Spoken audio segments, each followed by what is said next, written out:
My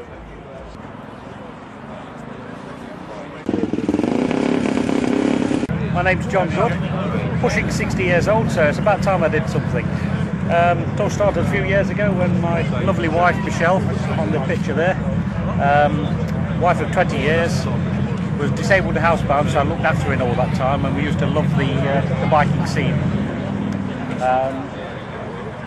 She got pneumonia 5 years ago now, sadly passed away in a couple of weeks.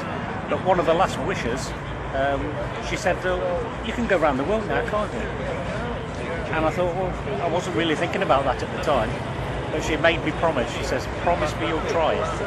So after about a year or so, being penniless as I always am, I had an old bike which, with help from my son and friends, we patched up. I got going with a few quid in my pocket and went to Morocco and the west coast of Africa. I was doing really well until I got to Dakar, and unfortunately had some serious lung trouble, and that was trip over. I came back, tail between my legs, lived rough on the streets. That's how much I'd given up to go, and got myself sorted out. But since then it's been eating away at me to have another go at this. So I thought, as that bike did so well, so I bought another bike very cheaply, £400, and built it in virtually the same manner. As you can see from the bike itself, when you've got no money, you have to be ingenious. Freezer baskets from the local tip, free of charge. Make nice panniers. The water is held in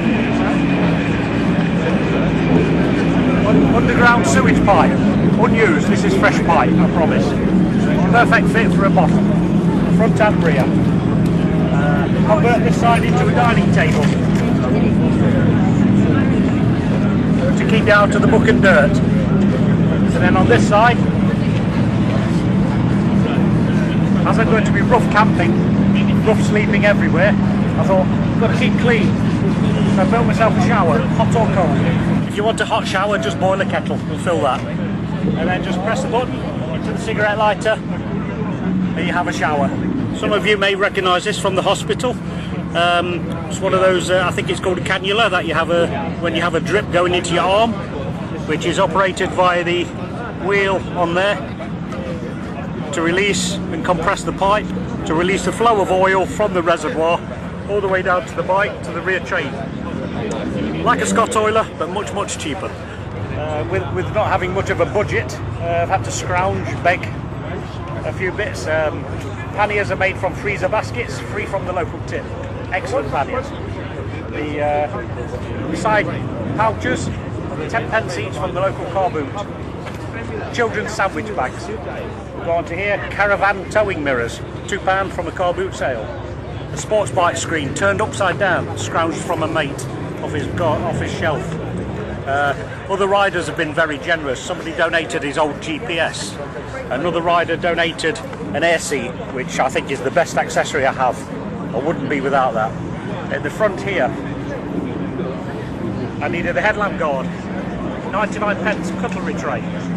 I found I couldn't clean the headlamp when it got dirty, so the little wiper there does the trick.